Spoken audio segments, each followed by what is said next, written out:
کیسے حال میں داخل ہو جاتے واہ، ہیں. سبحان اللہ. دنیا دیکھتی ہے کہ یہ علم لدنی واقعی آپ ہی کا خاصہ تھا. اگر جب علم ظاہری کی ہم بات کرتے ہیں تو آپ 13 علوم کے مبارک اسباق ایک ایک دن میں پڑھاتے ہیں. سبحان اللہ. صرف ایک دن، 2 دن، 1 سال، 2 سال کا معاملہ نہیں، 40 سال تک مستقل درس و تدریس کرتے ہوئے علم ظاہری کے ذریعے سے آپ اپنے تلامذہ کو، اپنے مریدین کو اور اپنی بارگاہ میں بیٹھنے والوں کو فیضیاب کر رہے ہیں. اور جب علم باطنی کی بات کرتے ہیں تو آپ ہوتے تو بغداد میں ہیں، لیکن وہاں سے جب یہ باطن کا علم آپ منتقل کر رہے ہیں اور جب آپ اعلان کرتے ہیں قدمی حاضی علی رقبت کل ولی اللہ، تو اصفہان کی پہاڑیوں میں عبادت کرنے والے معین الدین چشتی اجمیری رحمۃ اللہ تعالیٰ علیہ جب اس باطنی کنیکشن کو اپنے ساتھ جوڑتے ہیں تو یہی کہتے ہیں کہ اوروں کی تو صرف گردنوں پر آپ کا قدم ہے، بل رأسی وعینی، بلکہ میرا سر بھی حاضر ہے، میری آنکھیں بھی حاضر ہیں. آئیے جہاں آپ کا دل چاہے اپنا قدم رکھیے، میں آپ کی ولایت کے سامنے اپنے آپ کو سرنگوں کرتا ہوں. اللہ اکبر. تو یہ حضور شہنشاہ بغداد رضی اللہ تعالی عنہ کی علم، معرفت اور خاص طور پر جو اللہ رب العزت نے انہیں حقیقت کے مقام سے مشرف فرمایا تھا، اس کی خوبصورت مثالیں آپ کی زندگی کے ہر لمحے میں ہمیں نظر آتی ہیں. بے شک ایسے آپ کا بچپن ہو، چونکہ بچپن کا تعلق خاص طور پر تعلیم اور تعلم کے ساتھ ہوتا ہے. ایسا نہیں کہ آپ نے اس وقت علم لدنی کا اعلان فرمایا ہو، آپ نے اس وقت جو مروجہ طریقہ کار تھا تعلیم و تدریس کا اور تحصیل علم کا، آپ نے اسے اختیار کیا. صحیح. اگر مدرسے جا کر علم حاصل کیا جاتا ہے تو آپ مدرسے بھی تشریف لے گئے. ٹاٹ پر بیٹھ کر، چٹائی پر بیٹھ کر استاد کے سامنے ذہن میں تلمس طے کرنا ہے، آپ وہ بھی کرتے ہوئے نظر آتے ہیں. اگر فردر اسٹڈیز کے لیے کسی اور ملک میں اور کسی اور شہر میں جانا ہے تو آپ وہ بھی سفر کرتے ہوئے نظر آتے ہیں. دنیا والوں کو یہ بتایا کہ اگر ولایت چاہیے تو اس کے لیے جن طریق کو تم نے اختیار کرنا ہے، جن رستوں کو تم نے اختیار کرنا ہے، اس میں پہلا اور بنیادی جو طریق اور رستہ ہے وہ علم کا طریق اور رستہ ہے، جس کے ذریعے سے اللہ رب العزت کے قرب کی منازل تک پہنچنا آسان تر ہو جاتا ہے. خوب فرمایا آپ نے، اور یہی وہ رستہ ہے. اور یہاں پر یہ سوال بھی ہے میرا اور میں نے سوچ بھی رکھا، خاص طور سے مجھے آسانی ہو گئی یہ بات سمجھانے میں کہ اولیاء اللہ وہ ہوتے ہیں کہ جو علم کے ساتھ جڑے ہوتے ہیں. یعنی اگر آپ کسی کو عدم علم کی منزل پہ دیکھیں اور اس میں ظاہری طور سے وہ انداز دیکھیں کہ شاید اس کو مماثلت حاصل ہو جائے، مگر یہ ممکن نہیں ہے. اولیاء کا تعلق علم سے ہے. اور پھر علم ظاہری، علم باطنی، علم لدنی کی بات ہوئی. میں نورانی صاحب یہ سوال پوچھنا چاہتا ہوں، جیسے کہ مفتی صاحب نے فرمایا یہ بات ظاہر ہے ہم نے کئی بار سنی ہے، حضرت سے یہ بات منسوب بھی ہے. آپ جو فرما رہے ہیں کہ تمام اولیاء کی گردنوں پہ میرا پاؤں ہے، کیا اس سے مراد اولیاء سابق ہیں، اس سے پہلے اولیاء بھی ہیں؟ کیا اس سے مراد آنے والے اولیاء ہیں؟ کیونکہ ہم نے تو رسالت مآب صلی اللہ علیہ وآلہ وسلم کے زمانے میں بھی اولیاء سنے دیکھے ہیں، اس سے قبل بھی اولیاء اللہ ہوں گے. کیا سب کی گردنوں پہ آپ کے پاؤں ہیں؟ بسم اللہ الرحمن الرحیم. الحمدللہ رب العالمین والصلاة والسلام علی سید الانبیاء والمرسلین. الحمدللہ حضور سیدنا شیخ عبد القادر جیلانی حضور غوث اعظم رضی اللہ تعالیٰ عنہ کے شان کے حوالے سے یہ پروگرام ہے. حضور سیدنا شیخ عبد القادر جیلانی علیہ رحمہ، آپ کی حیات مبارکہ کا ابتدا سے لے کر انتہا تک ہر پہلو، ہر دن، ہر رات یقیناً قابل تقلید ہے. ایسا نہیں ہے کہ ہم اس کو مختص کریں کہ اتنے علوم کے حصول کے بعد پھر آپ کی شخصیت لوگوں کے لیے روشن ستارہ بنی. صحیح.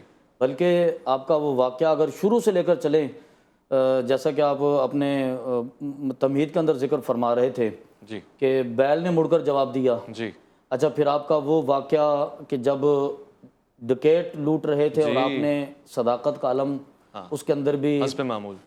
پھر اس کے بعد آپ کا طالب علمی کا زمانہ، اس میں بھی کبھی ایسا نہیں ملتا کہ معاذ اللہ شریعت سے روگردانی کبھی ثابت ہو. اور پھر اس کے بعد درس و تدریس کا زمانہ، اور درس و تدریس کے زمانے کے بعد تصوف کی طرف رغبت کا زمانہ، اور حصول منازل اور منازل طے کرنے کا زمانہ. پھر اس کے بعد ایز اے شیخ اپنے ارادت مندوں میں بیٹھنے کا زمانہ. وہ سارا ایسا تھا یقیناً کہ ہر لمحے ہمیں یہ درس ملتا ہے کہ آپ کی شخصیت قابل تقلید ہے. آپ نے کبھی شریعت کو ترک نہیں کیا. اب یہاں پر سب سے پہلا یہ درس ہے کہ شخصیت شریعت کے تابع آتی ہے اور اس کے بعد وہ طریقت کے تابع آتی ہے. اگر کوئی شخص شریعت کے دامن سے پہلو بچا لے اور اس کے بعد وہ چاہے کہ میں صرف طریقت پر عمل کرتا رہوں تو اس کے لیے ناممکن ہے کہ وہ چھت پر جانے کے لیے پہلے زینے چھوڑ دے اور آخری زینوں پر قدم رکھے اور منزل اس کو میسر آ جائے، منزل اس کو دستیاب آ جائے، ایسا ممکن نہیں ہے۔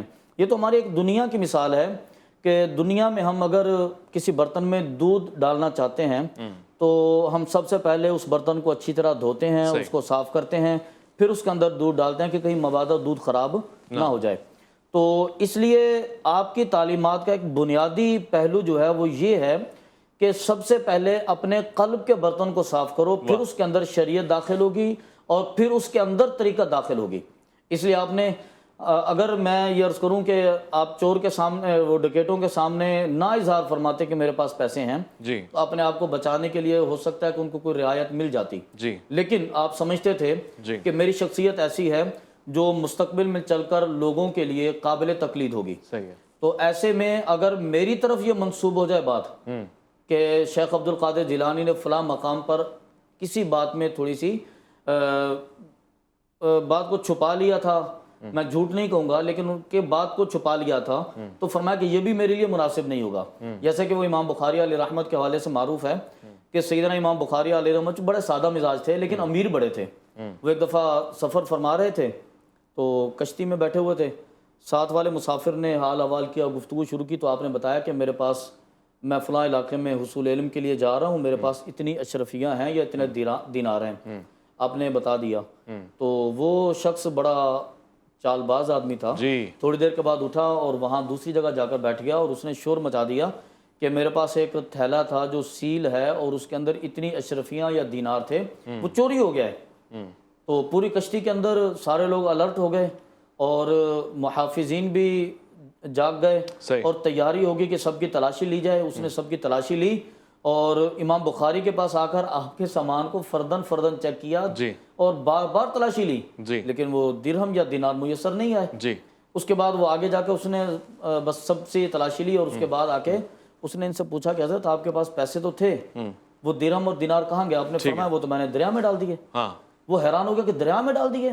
آپ نے فرمایا اس لیے کہ اگر میری تاریخ میں یہ بات لکھی جاتی کہ ایک مرتبہ امام بخاری پر چوری کا الزام لگا تھا تو مجھ سے لوگ سنتے کیسے؟ ایسا ہی ہے۔ امام بخاری علیہ رحمت کی اگر شخصیت تھی تو غوث اعظم علیہ رحمت نے بھی کوئی پہلو خالی نہیں چھوڑا کہ مجھ پر یہ الزام لگے کہ غوث اعظم علیہ رحمت نے فلاں مقام پر، اسے کہتے ہیں دور اندیشی، کہ آنے والے دنوں میں لوگ جو مجھ سے سیکھیں گے، میرے شاگرد ہوں گے، وہ کہیں یہ نہ کہیں کہ وہاں تو آپ یہ تھے اور یہاں آپ یہ ہیں۔ اسے کہتے ہیں کردار، اور یہ کردار حسب نسبت ہوتا ہے، جس کی نسبت اتنی اعلیٰ ہو اس سے آپ توفیق کی یہی توقع رکھ سکتے ہیں۔ لوٹ کر آئیں گے، ایک مختصر وقفے کی طرف جا رہے ہیں اور آ کے سوال دوبارہ سے دہرائیں گے، مزید سوالات کریں گے۔ الف لام میم میں آپ کا انتظار رہے گا۔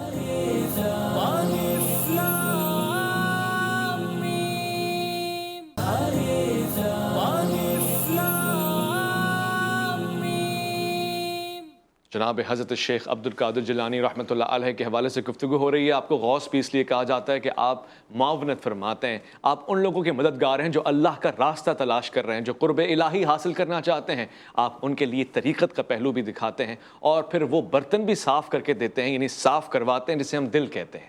دل کی کثافت کو زائل کرنا آپ کا خاصہ ہے، خاص طور سے آپ نے اس پہ توجہ دلائی ہے، امت مسلمہ کو یہ بتایا ہے کہ روحانیت پہ کام کیا جائے، اور پھر یہ حق اسی کا ہو سکتا ہے کہ جس کا باطن اور ظاہر پاک ہو۔ مگر میں علامہ اکرام الحسین صاحب سے پوچھنا چاہتا ہوں، مفتی سعید نورانی صاحب کی گفتگو ایک بحر بیکراں کی مانند تھی، مگر میں پھر بھی سراب نہ ہو سکا اس سوال کو لے کے کہ جب آپ فرما رہے ہیں کہ سارے اولیاء اللہ کی گردنوں پہ میرا پاؤں ہے، تو اس سے مراد کیا وہ اولیاء اللہ بھی ہیں جو صحابہ کرام کے زمانے میں خود صحابی کی حیثیت سے ہیں اور اس سے علاوہ دیگر آپ سے پہلے آنے والے سابقون الاولون؟ بسم اللہ الرحمن الرحیم۔ ایک اچھا سوال ہے اور یہ سوال اکثر و بیشتر معترضین کی جانب سے بھی کیا جاتا ہے۔ بہت سارے جواب ہمارے علماء نے دیے، لیکن اس میں سے جو احوط جواب ہوگا وہی میں آپ کے گوش گزار کروں گا۔ جس طرح سے یہ کہا جاتا ہے کہ نبی اور رسول میں عموم خصوص مطلق کی نسبت ہے، یعنی ہر رسول جو ہے وہ نبی ہے لیکن ہر نبی رسول نہیں ہے۔ اسی طرح سے جو ولایت اور نبوت ہے اس کو بھی یہی نسبت حاصل ہے کہ ہر نبی جو ہے وہ ولی بھی ہوتا ہے لیکن ہر ولی چونکہ نبی نہیں ہو سکتا۔ تو اب جہاں نبوت ہے وہاں ولایت لازم و ملزوم ہے، تو اس بنیاد پر اور اس اعتبار سے یہ سوال ہمیں بہت احتیاط کے ساتھ اس کا جواب دینا ہوتا ہے کہ آیا ہم حضور شہنشاہ بغداد رضی اللہ تعالیٰ عنہ کے اس فرمان کو آپ کے ماضی کی جانب آپ سے پہلے آنے والی جو اکابر ہیں، جو اسلاف ہیں، ان میں بالخصوص جو صحابہ کرام رضوان اللہ تعالیٰ علیہم اجمعین کی ذوات مقدسہ ہیں، کیا ان کی ولایت بھی اس میں داخل ہے یا نہیں؟ تو پھر اس میں یہ جواب دیا جاتا ہے کہ شہنشاہ بغداد کا یہ جو فرمان ہے، آپ کی ولایت کے بعد سے لے کر قیامت تک جتنے اولیاء صالحین نے آنا ہے، ان تمام کو جو ولایت نصیب اور مقدر ہوگی وہ شہنشاہ بغداد رضی اللہ تعالیٰ عنہ کی بارگاہ سے ہوگی۔ ورنہ اگر صحابیت کو دیکھیں تو صحابیت کے حوالے سے تو حضرت مجد الفسانی رحمۃ اللہ تعالیٰ علیہ نے اپنے مکتوبات شریف میں ذکر فرمایا کہ سارے غوث قطب ابدال تمام کے تمام مل جائیں، مصطفیٰ کریم صلی اللہ علیہ وسلم کی صحبت میں بیٹھنے والے جو سب سے ادنا صحابی ہیں، ان کے مقام اور مرتبے کو سب مل کر نہیں پہنچ سکتے۔ تو جب سب مل کر نہیں پہنچ سکتے تو کسی اور کا رتبہ اس صحابی سے بڑھ کیسے سکتا ہے؟ اس لیے حضور شہنشاہ بغداد کے اس فرمان کا جو اطلاق ہوتا ہے وہ آپ کے بعد جاری ہونے والی ولایت جو قیامت تک جاری و ساری رہے گی، اس تک یہ سلسلہ جاری و ساری اسی طرح سے ہے۔ واضح مفتی صاحب دیکھیے نا، اس میں پیاس بجھ گئی اور اسی سوال کو تسلسل دوں گا۔ میں مفتی نورانی صاحب سے پوچھنا چاہوں گا، یہ تو واضح ہو گیا کہ آپ کے زمانے سے لے کر مستقبل تک کے لیے، مگر مستقبل میں ایک ایسے ولی اللہ کا انتظار ہے کہ جس کو ہم نبی بھی نہیں کہہ سکتے، معاذ اللہ وہ نبی ہے بھی نہیں کیونکہ نبوت کا دروازہ بند ہو گیا، ہم ان کو امام کہتے ہیں، یقیناً ولایت کا ایک درجہ ہے، حضرت امام مہدی، تو کیا آپ ان کے اوپر بھی سبقت لے گئے؟ بسم اللہ الرحمن الرحیم۔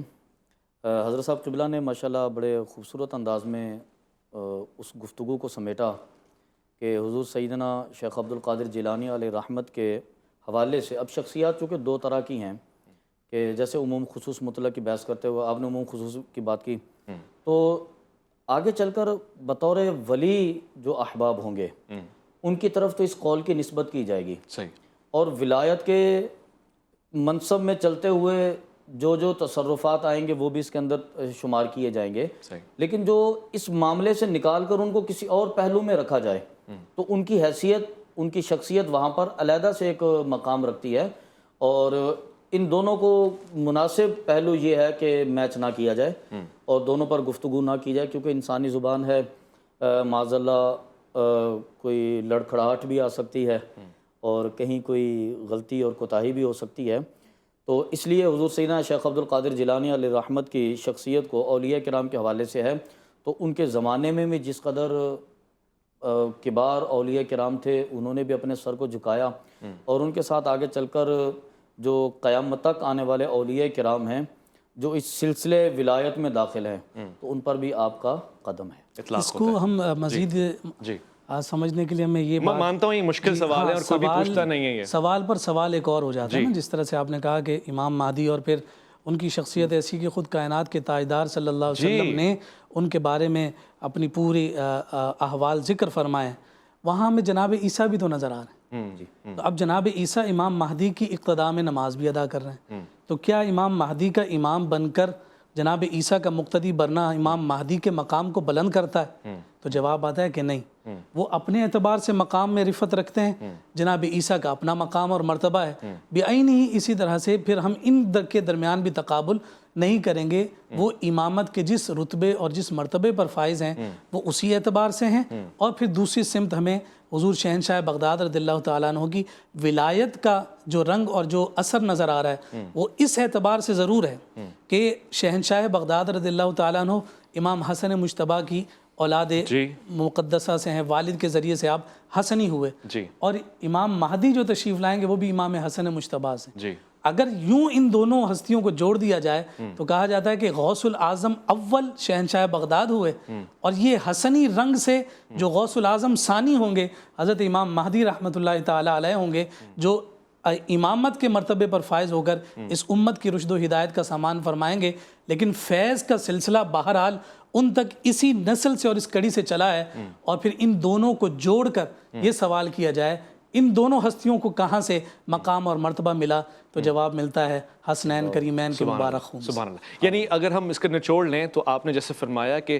اس نسبت کو دیکھا جائے تو غوث الورا حضرت غوث پاک افضل ہوئے اور حضرت امام مہدی ان کے بعد آ رہے ہیں، یعنی ان کا وہ مقام ان سے تھوڑا کم ہوگا اس حوالے سے، اگر واضح طور میں یہ سمجھ ہاں، افضل یا مفضول کی ہم بحث کریں، ولایت کے درجے کی بات کروں، آپ شہنشاہ ولایت جب کہہ رہے ہیں تو آپ یہ بیان فرما رہے ہیں کہ یعنی جس طرح تمام ولیوں کی گردن پہ پاؤں ہے، اس ولایت کے باب میں امام مہدی یقیناً غوث العظم سے فیض پا رہے ہیں، اچھا، لیکن چونکہ جب افضلیت کی ہم بات کرتے ہیں تو افضلیت مطلقہ نہیں اس میں شمار کیا جاتا، من کل الوجوہ نہیں مراد لیا جاتا۔ گردن پہ پاؤں تو پڑے گا نا۔ میں عرض کروں، جب ہم افضلیت کی بات کرتے ہیں جیسے مثال کے طور پر اہل سنہ کا عقیدہ ہے جناب صدیق اکبر رضی اللہ تعالیٰ عنہ افضل ہیں، آپ کی جو افضلیت مطلقہ ہے آپ کو افضل من کل الوجوہ نہیں قرار دیا جاتا، یعنی ہر جہت سے آپ افضل ٹھہریں گے۔ افضلیت مطلقہ جو ڈکلیئرڈ آپ کی افضلیت ہے اس کا مسلمہ عقیدہ ہے، تو اسی اعتبار سے جب ہم بات کریں گے کہ ہاں امام مہدی اور حضور شہنشاہ بغداد سیدنا عبد القادر جیلانی رضی اللہ تعالی عنہ کے مابین کیا کریں، تو ہم پھر کہیں گے کہ امامت میں اگر دیکھا جائے تو امام مہدی ہمیں بلند نظر آئیں، اور اگر ولایت میں دیکھیں اور تصوف کی دنیا میں روحانیت کا باب اگر دیکھتے ہیں تو غوث العظم بلند تر نظر آئیں۔ من کل الوجوہ ہم افضل نہیں کہیں گے، ہاں افضلیت ایسی کہ کسی نسبت کے ساتھ امام مہدی ہمیں بڑھتے ہوئے نظر آتے ہیں، یعنی وہ جو نسبت ہے وہ ولایت کی نہیں آپ کہہ رہے ہیں، وہ امامت کی ہے، گویا نبوت کے بعد امامت ایک الگ سلسلہ ہے اور ولایت ایک الگ سلسلہ بنے گا، اور اس میں برکات ولایت کی ضرور داخل ہوں گی۔ اچھا ٹھیک ہے، خوبصورت ہے۔ مطلب یہ بھی بیان فرما دیجیے گا کہ فاتحہ دینے کا کوئی طریقہ خاص ہے منسوب، یعنی کوئی بھی انسان اگر فاتحہ دینا چاہے گا یا نیاز کا اہتمام کرے گا تو وہ کیا کلمات پڑھے گا؟ اس کے حوالے سے دیکھیں نبی کریم صلی اللہ علیہ وسلم کی ایک حدیث مبارکہ ہے کہ صحابہ کرام میں سے کسی صحابی نے حضور کی بارگاہ میں کچھ کھانا پیش کیا تو معذرت آقا علیہ الصلوۃ والسلام نے قرآن مجید فرقان حمید کی کچھ آیات اس پر تلاوت فرمائیں، یہ آقا علیہ الصلوۃ والسلام کی روایات سے ثابت ہے۔ اب فاتحہ کے لیے اگر سورہ اخلاص کا انتخاب کیا گیا، سورہ فاتحہ کا انتخاب کیا گیا، یا معوذتین کا انتخاب کیا گیا، یا قل یا اور بہت ساری آیات کا، تو یہ در حقیقت کچھ آیات کا انتخاب کر کے اس پر فاتحہ دی جاتی ہے۔ اس میں اگر رد و بدل بھی ہو جائے تو کوئی مذائقہ نہیں ہے، مقصد صرف یہ ہے کہ اللہ رب العالمین کی رضا کے لیے کچھ قرآن پاک تلاوت کیا جائے تاکہ اس کے سبب اللہ رب العالمین ہمارے اس طعام میں یا ہمارے معاملات میں برکتیں عطا فرما دیں۔ بہترین ہے۔ میں ایک گفتگو کے ساتھ ہی ایک مختصر سے وقفے کی طرف جا رہا ہوں، لوٹ کر آؤں گا تو میں آج آپ کو 11ویں کی برکات اور فیوز کے حوالے سے بھی بات پہنچاؤں گا، میرا انتظار کیجیے گا، لوٹ کر آئیے گا، الف لام میم میں آپ کا انتظار ہے۔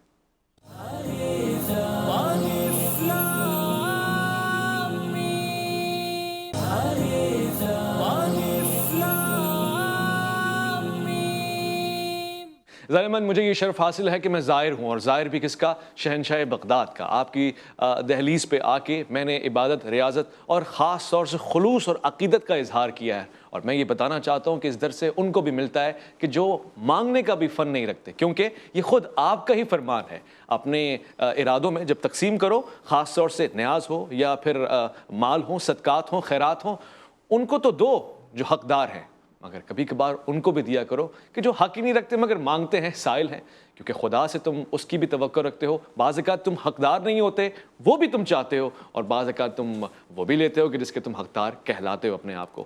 خواتین و حضرات، یہاں گفتگو ہو رہی ہے انتہائی نفیس انداز میں، اور میں مفتی اکرام الحسین صاحب سے پوچھنا چاہتا ہوں، علامہ صاحب جب یہ گفتگو 11ویں شریف کے حوالے سے ہو رہی ہے، آج کا نوجوان حضرت غوث الپاک کی شخصیت سے، سیرت سے صرف تصوف لیتا ہے یا اس کے علاوہ بھی کوئی چیز ہے جو اتنی پرفتن دنیا میں اس کو اطمینان دے سکتی ہے؟ بسم اللہ الرحمن الرحیم، بہت خوبصورت سوال، اور یقیناً حضور شہنشاہ بغداد رضی اللہ تعالی عنہ کی جو ذات والا صفات ہے وہ ہمہ جہت شخصیت ہے۔ آپ جہاں ایک ہی وقت میں مبلغ ہیں، مصلح ہیں، وہیں اسی وقت میں آپ تاجر بھی ہیں۔ آپ نے ایک خوبصورت معاشی اور معاشرتی زندگی گزاری ہے، اور آپ نے ظاہر سی بات ہے کہ جب اتنی نکھری ہوئی اور ستھری زندگی گزاری ہے تو اس کے احوال آج تک سلامت ہیں اور اس سے فیض حاصل کیا جاتا ہے۔ بطور خاص جب ہم نوجوانوں کی بات کرتے ہیں تو آج کے اس دور میں ہمارے نوجوان کا سب سے بڑا کوڑھنا یہ ہے، اور سب سے بڑی بات پر وہ پریشان اسی معاملے میں نظر آتا ہے کہ اس پرفتن دور میں کہ جہاں دائیں بائیں ہر طرف نفسہ نفسی ہے، تو اس دور میں تقرب اللہ کا جو فلسفہ ہے وہ کیسے حاصل کیا جا سکتا ہے؟ تو حضور شہنشاہ بغداد رضی اللہ تعالیٰ عنہ کی پاکیزہ جوانی جو ہے وہ ہمارے نوجوان کے سامنے کھڑی ہے کہ آپ نے اس نوجوانی کی عالم میں اور اس کیفیت میں اپنے آپ کو نہ صرف تجارت کے ساتھ جوڑے رکھا، علم کے ساتھ بھی جوڑے رکھا، اور حقیقت و معرفت کے میدان کے بھی آپ راہی رہے.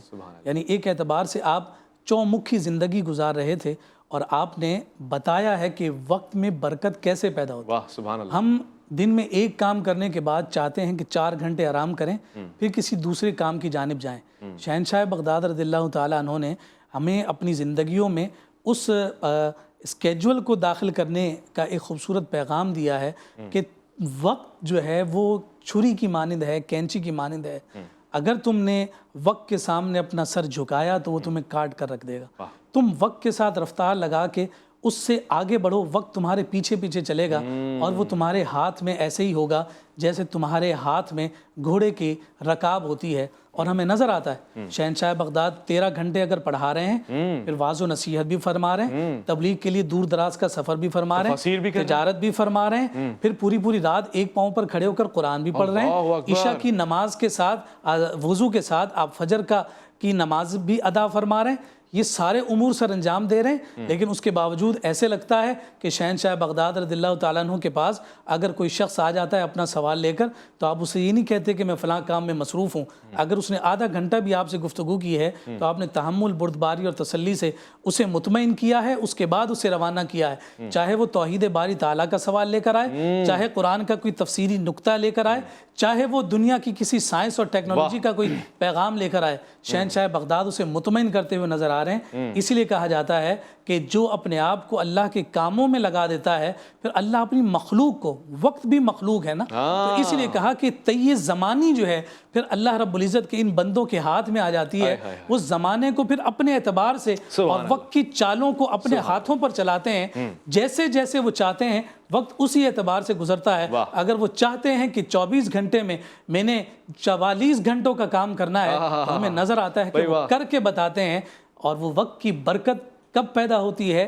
اس وقت پیدا ہوتی ہے جب وقت کو پیدا کرنے والے رب کی اطاعت اور فرمانبرداری میں اپنے آپ کو فنا کر دیا. سبحان اللہ، کیا خوبصورت گفتگو ہے. اور ایک ایک جملہ بیان فرما رہا ہے. اصل میں اوصاف کس کے؟ اس شخصیت کے کہ جو عارف ہے، جو عارف باللہ ہے، جو حقیقت میں اس مقام پہ پہنچی ہوئی ہے جس کو ہم منزلت والا مقام کہتے ہیں. میرے پاس اب آخری دقائق ہے، مگر مفتی صاحب یہ جو گفتگو ہے، اسی گفتگو سے منسلک ایسی شخصیت کو بنانے میں ماں کا کتنا کردار ہوتا ہے؟ جناب حضرت غوث الورا، غوث الپاک، حضرت عبد القادر جیلانی رحمۃ اللہ علیہ کی والدہ کی کیا محنت ہے؟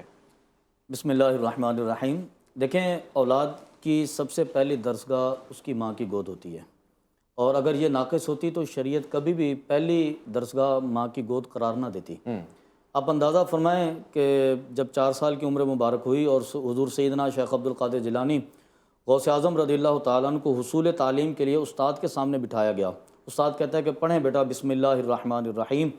تو حضرت شیخ عبد القادر جیلانی بسم اللہ الرحمن الرحیم الف لام میم ذالک شروع جو ہوتے ہیں یہاں سے 18 سپارے مکمل فرما لیتے ہیں. تعجب سے سوال ہوا کہ بیٹا اس عمر کے اندر 18 سپارے، اور وہ بھی آپ تو استاد کے پاس پہلی دفعہ آئے ہیں. آپ نے فرمایا کہ یا شیخ میری والدہ محترمہ 18 سپاروں کی حافظہ ہیں، اور جب وہ دودھ پلانے بیٹھتی تھیں تو وہ مجھے دودھ پلاتے ہوئے قرآن کی تلاوت فرماتی تھیں، تو میں نے وہاں سے یاد کر لی ہے. سبحان اللہ. آپ اندازہ فرمائیں کہ والدہ کی تربیت کا کس قدر قیمتی پہلو تھا اولاد اور ابھی تو پیدائش نہیں ہوئی ہے، ولادت نہیں ہوئی ہے، تب بھی تربیت کا عمل جاری ہے. تربیت کا عمل جاری ہے. اور آج ہم یہ شکوہ کرتے ہیں کہ ہماری اولاد ماشاءاللہ جوان ہو گئی، بالغ ہو گئی، طاقتور ہو گئی، پڑھی لکھی ہو گئی، یونیورسٹیوں سے فارغ ہوئی، نماز کے لیے نہیں آتے. تو سوال یہ ہے کہ ہم نے نماز کے لیے ان کو لائے کیسے؟ ہم تو بچوں کو دودھ پلاتے ہوئے 34 انٹرٹینمنٹ کے چینل چلا لیتے ہیں، ہم موبائل کے اندر مصروف ہوتے ہیں، ہم موویز کے اندر مصروف ہوتے ہیں. تو ہماری اولاد کیسے آئے اس طرف؟